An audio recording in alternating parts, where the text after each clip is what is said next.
What's up, Otaku Nation? Today we're diving into Season 3, Episode 5, and oh my god, the stakes just keep getting higher and higher. Let's jump right into what happened in Shinjuku. An S-rank gate just appeared in the heart of the city, and the panic spreading across Japan is real. Can you imagine being there? Seeing a gate that massive suddenly opening up above skyscrapers? I'd be terrified. So Japan's top hunters gather at the Prime Minister's residence to figure out what to do. All the major guild leaders are there: Draw Sword, Phantoms, Invincible Kings, and Snowy Mountains. And get this, there's all this drama because Rai Sugimoto of Draw Sword Guild has taken over as leader after Guto Ryuji was lost in the Jeju Island raid. The tea is hot, guys. Association employees are literally whispering about how Draw Sword has lost half their S-rank hunters. Some are even saying Draw Sword's reign as Japan's strongest guild might be ending. Can you believe the audacity? And Rai and his team, Minoru Hoshino, Atsushi Kumamoto, and Kana Tohara, actually overhear all this gossip. One sharp glare from them was enough to silence the room, but the damage was done. Minoru is fuming because no one would have dared speak that way when Guto was around. And Kana drops another bomb. There are rumors about a possible merger between Phantom Guild and Snowy Mountain Guild. That would give them 4 S-rank hunters, same as Draw Sword. But Rai just scoffs at the idea. He's like, no matter how many guilds band together, they still won't match Draw Sword's true strength. The confidence, I love it. Inside the Prime Minister's office, it's chaos. The Prime Minister is slamming his fist on the table, demanding answers. He wants to know what's being done to prevent a dungeon break. Chairman Matsumoto tries to calm things down, explaining that even S-rank hunters aren't guaranteed to survive an S-rank gate. The room explodes. One guildmaster snaps that there's no point in meetings anymore. The situation is out of control, just like the Jeju raid. Another suggests hiring Thomas Andre, the world's strongest hunter. But someone else immediately shoots that down because Japan probably can't afford him. And with high-level gates popping up worldwide, every nation is struggling. That's when Rai speaks up. He mentions there's one hunter who would help for the right price: Yuri Orlof, the barrier specialist. And Rai decides to take charge of the mission personally, along with Minoru and Kana. Cut to Russia. They're meeting with Yuri Orlof, supposedly the best support-type hunter in the world. And this guy is peak arrogance. He barely looks at them, just swirling his drink like he's in some fancy movie. He's like, I've reviewed your files. Evacuating civilians was the right call, but you have a glaring flaw: lack of manpower. Is it true Japan can only send 6 S-rank hunters? Rai confirms it. Each guild has to leave 1 S-rank behind to handle the A-rank gates that have spawned across Japan. Even Draw Sword can only send through 3 of its 4 S-ranks. And then this guy laughs. He says that's not enough to protect Japan from disaster. And his offer? $10 million a day to keep the gate closed. Can you believe the audacity? Rai is stunned, but Yuri just shrugs and grins, saying it's a bargain compared to Thomas Andre, who would charge $36 trillion for the mission. Trillion. With a T. Minoru turns to Kana, asking what exactly Yuri said. Kana, who speaks Russian, is so shocked she can barely mutter, whatever it wasn't good. Yuri gives them a choice: pay $10 million a day to save their country, or risk everything just to save money. He even mocks them, saying, do you even have the luxury of being picky?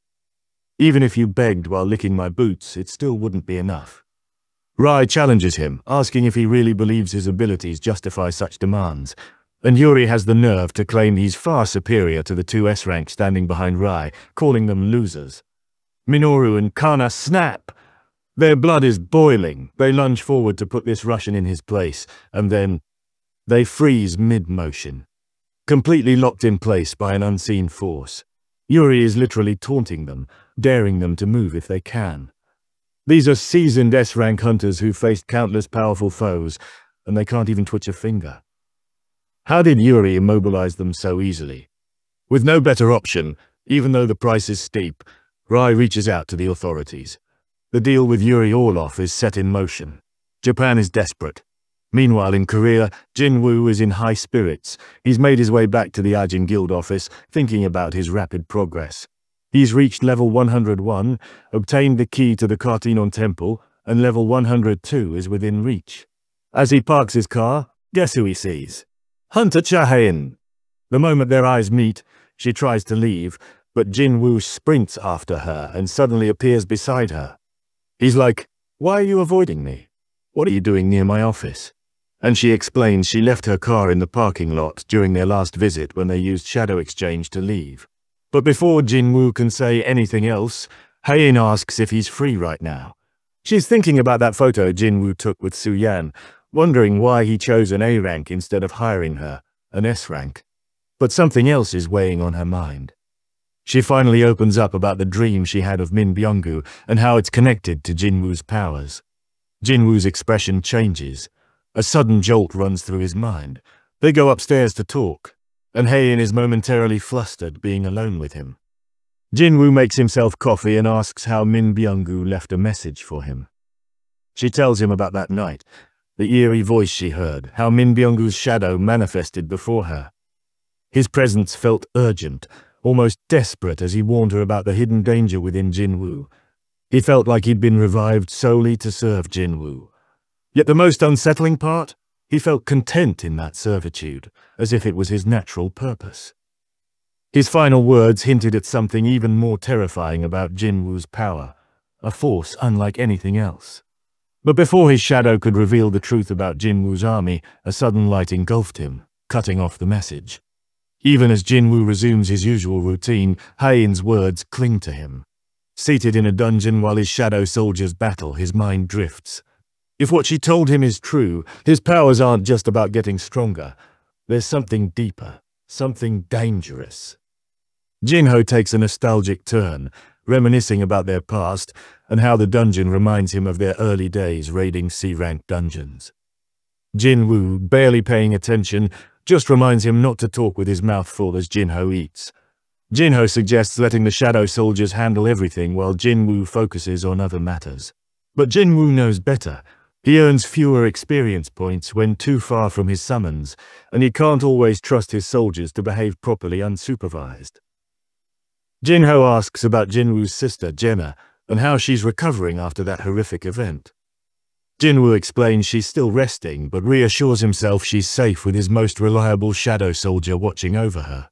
Jin-Woo activates his new skill, Shared Senses, allowing him to see through his shadow's vision. Through Beru's perspective, he sees Jenna sound asleep while his mighty summon stands beside her, deeply engrossed in a historical drama, speaking in an overly formal and dramatic manner. Then he suddenly hears the soft dripping of water and realizes he's unintentionally glimpsed Hae-In in the bath. His eyes fly open in shock, a flicker of embarrassment crossing his face. Jin-Ho catches his odd reaction and asks if he dozed off. Jin-Woo quickly dismisses it as nothing, though he briefly thinks maybe he should take Hae-In out for dinner as an apology. Jin-Ho breaks the latest news about the S-rank gate in Shinjuku and warns that if it isn't cleared within 3 days, a dungeon break is inevitable. He asks if Japan reached out to Jin-Woo for the mission. Jin-Woo confirms he received the call, but is still considering his options. There are more urgent matters at hand. As he speaks, he summons the key to the Cartinon Temple from his inventory, his mind racing with unanswered questions about the system, his powers, and what it all truly means. With only a day left before he can use the key, the long-awaited truth is finally within reach. He reminds Jin-Ho that if he's done eating, they still have work to do. The next morning, Jin-Woo is ready in his hunter gear, heading out of his apartment. His mother glances at him with concern, asking if there's anything she needs to worry about. He quickly reassures her it's just an appointment and promises to return soon. As he walks, he examines the black key once again. A notification pops up, revealing the location where the key can be used. The moment has finally arrived. But guess where the key takes him? Jenna's high school. Another gate has appeared in the exact same spot again. Jin-Woo approaches quietly, cloaked in stealth. One employee moves to stop him, but he calmly lowers his hood, revealing his identity. The female employee looks surprised as she informs him the gate has been open for 3 days. Jin-Woo's jaw tightens. The system played him this time. He assumed the location would only be disclosed today, but it had already spawned days prior. Despite being classified as C rank, something feels wrong. Jin-Woo asks if any hunters have already entered. When she confirms an assault team went in 2 hours ago, he doesn't hesitate. He tells her to call them back immediately, warning if they stay inside, they will all die. The employee looks confused, alarmed, questioning his urgency. But Jin-Woo ignores her, walking straight towards the gate, stating firmly that there's no time to explain. Inside, the assault team is gathered in front of what they assume is the boss room, struggling to open the door. Something's off. As they debate their next move, Jin-Woo emerges from behind, halting them. His sudden appearance startles the group as he states he's the survivor of the double dungeon and warns them of the danger they're in. The assault team exchanges bewildered glances trying to process his words. Jin-Woo advises them to leave immediately, declaring that from here on, he will take care of the gate. Ignoring their murmurs of disbelief, he steps forward and examines the stone door blocking their path. A notification appears, informing him that the gate to the Cartinon Temple is locked and requires the key to open. He summons the key one last time, presses it into the stone, and with a heavy creak the door begins to open. The assault team stands frozen, stunned by how easily Jin-Woo accomplished what they couldn't. Just as he's about to enter, one team member steps forward, reminding Jin-Woo that the Dragon Guild purchased the raid permit for this dungeon. Despite him being in S rank, they argue he has no authority to take over. Jin-Woo listens silently, watching their anxious expressions. He knows convincing them otherwise would be difficult, so he simply gives them a choice. He won't stop anyone from entering if they wish to go forward. One hunter, emboldened by the challenge, steps past him and crosses the threshold.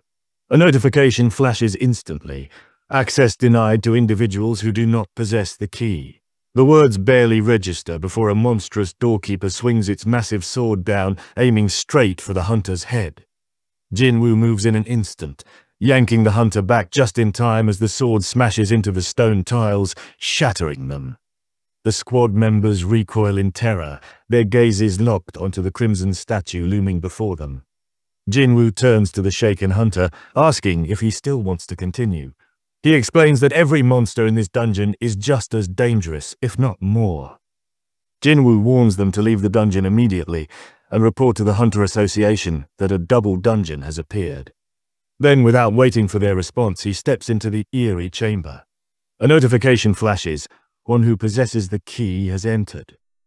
The door slams shut behind him, sealing the assault team outside. And that's where this episode ends. What an absolute cliffhanger! What secrets will Jin-Woo discover in the Cartinon Temple? Will Japan survive the S-rank gate with Yuri Orlof's help?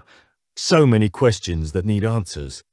If you enjoyed this breakdown, smash that like button and subscribe to Otakuact for more solo leveling content. Drop your theories in the comments below. I'm dying to know what you think is going to happen next. This is your boy signing off. Catch you in the next one. Otaku out.